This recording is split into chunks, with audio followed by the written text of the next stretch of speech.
नमस्कार मंडळी, कोकण सिरीजच्या तिसऱ्या आणि शेवटच्या भागामध्ये तुम्हा सगळ्यांचं खूप खूप स्वागत.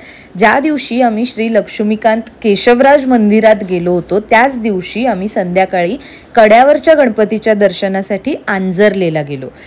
धबधब्यामध्ये भिजल्यावरती पुन्हा समुद्र किनाऱ्याहून हा प्रवास केला आणि आम्ही आंजर्लेला पोहोचलो.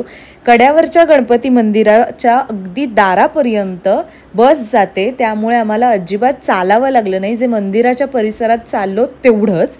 नशीब आमचं सगळ्यांचं इतकं चांगलं ना की आम्ही पोहोचलो तेव्हा वाजले होते 7, 7:15 साधारण, आणि तेव्हाच नेमकी आरती सुरू झाली होती. हे मंदिर आहे, ही मंदिराच्या आत जाण्याची कमान. मी आतमध्ये गेल्यावर फार शूट केलेलं नाही आहे, फक्त मंदिराचा परिसर आणि आरतीचे थोडे व्हिज्युअल्स शूट केले, कारण खरोखरच तिथे ना इतकी शांतता होती आणि ती आरतीचा जो अनुभव होता तो आम्हाला अनुभवायचा होता. त्यामुळे मंदिरात पूर्ण आरती झाल्यावरती शेवटी जे आपण सदा सर्वदा म्हणतो ना, त्या वेळेला मी अगदी छोटीशी क्लिप शूट केली आहे, ती ऐका.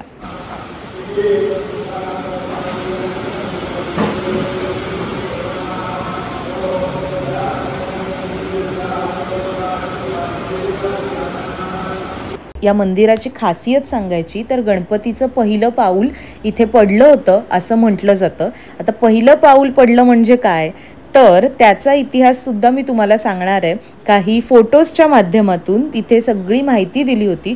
त्याशिवाय बाजूला हे हरिहरेश्वर मंदिर होतं, जे सुद्धा 2004 मध्ये ज्याचा जीर्णोद्धार झाला होता. दगडी बांधकाम आहे या मंदिराचं आणि तिथे शिवलिंग आहे. आम्ही तिथे दर्शन घेतलं आणि त्याच्याच एक्झॅक्ट बाजूला तिथे पाटी लावलेली होती की गणपतीचं जे पहिलं पाऊल आहे ते बघण्यासाठी इथून मार्ग आहे. एक साधारण 2 मिनिटं चालायचं होतं.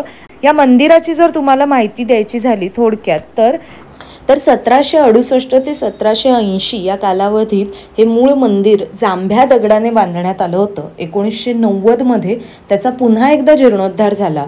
त्यापूर्वी डोंगरावरती गणपतीचं मंदिर होतं आणि त्याचं नंतर नुकसान होत असल्यामुळे हे मंदिर बांधण्यात आलं. त्या मंदिरातली जी गणरायाची मूर्ती होती ती आत्ता या मंदिरामध्ये, आत्ताच्या विद्यमान मंदिरामध्ये सुद्धा विराजमान आहे. गणपती बाप्पांचं हेच पाऊल आपल्याला इथे दिसून येतं. मंदिराचं बांधकामाबद्दल सांगायचं झालं तर जांभ्या दगडाचं मी जसं म्हटलं तसं एक साधारण 60 फूट उंच असं हे मंदिर आहे. 55 फूट त्याची लांबी आहे आणि 39 फूट त्याची रुंदी आहे. मंदिराच्या सभागाराला अनेक कमानी आहेत आणि पहिला जो घुमट आहे तिथे तो 35 फूट उंच इतका असा आहे. आणि मंदिरामध्ये मुख्यतः माघी गणेश उत्सव हा उत्साहात साजरा केला. मी तुम्हाला मगाशी म्हटलं बघा, एक छोटंसं मंदिरासारखं तिथे बांधलंय आणि तिथे श्री गणपतीचं पहिलं पाऊल पडलं असं म्हटलं जातं. हा तो दगड आहे आणि तिथे तुम्हाला ती पाऊलाची एक पाऊल खूण दिसते ना, ते म्हणजे गणपतीचं पहिलं पाऊल आणि दुसरं पाऊल थेट मंदिरात पडलं असं म्हटलं जातं. तुम्हाला मी आता आजूबाजूचा परिसर साधारण तुम्हाला अंदाज येत असेल, हिरवळ बघून इतकं सुंदर वाटत होतं. आता पहिलं पाऊल इथे आणि थेट दुसरं पाऊल मंदिरात का, ते आपण ऐकूयात.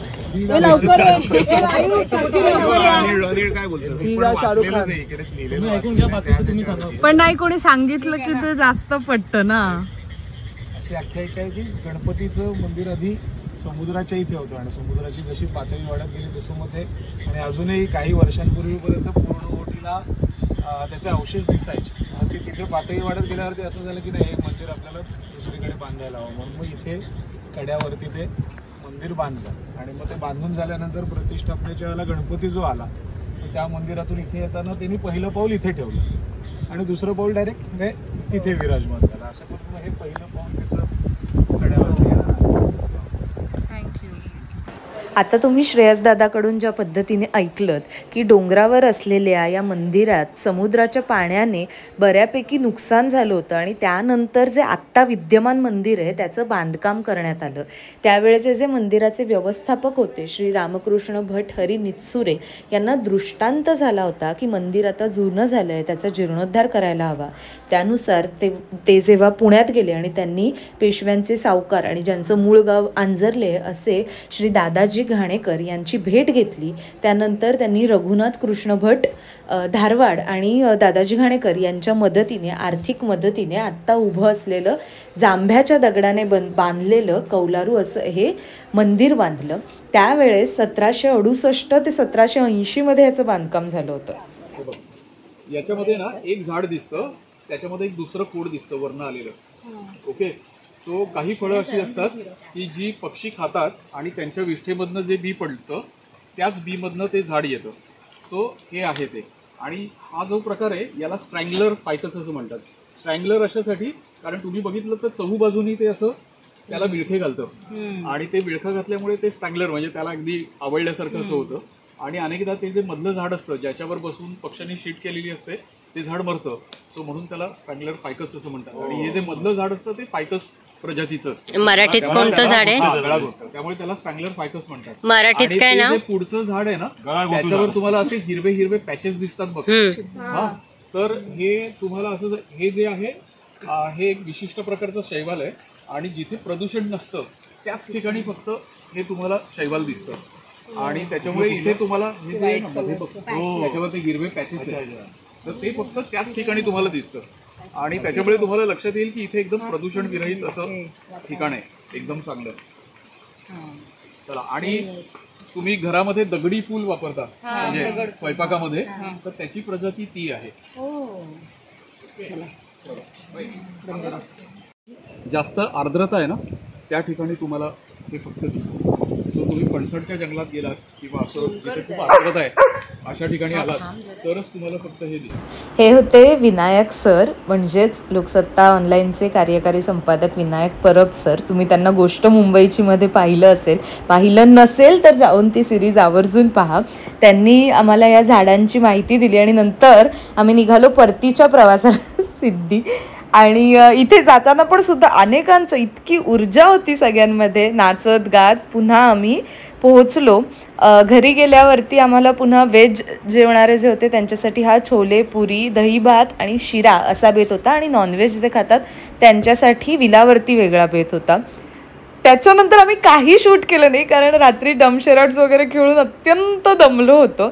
सकाळी उठल्यावरती खाल्ली मिसळ आणि मग परतीच्या प्रवासाला निघालो. मी खरं सांगते प्रवासामध्ये मी काही शूट केलं नाही कारण मला गाडी प्रचंड लागते आणि अक्षरशः झोपून अख्खा तो प्रवास मी केला आहे. तोही सुद्धा 10 तासांचा प्रवास झाला. मध्ये आम्ही कामतमध्ये थांबलो होतो साबुदाणा वडा खायला, तेव्हा ही छोटीशी क्लिप शूट केली होती. तेव्हाचं फक्त अपडेट. त्याच्यानंतर गुडूप होते मी. बाय द वे ही सगळी आमची टीमसोबत निघताना फोटोशूट केलं होतं. ही माझी लाईफस्टाईल आणि ट्रेंडिंगची टीम, सगळ्या मुलींची टीम आहे.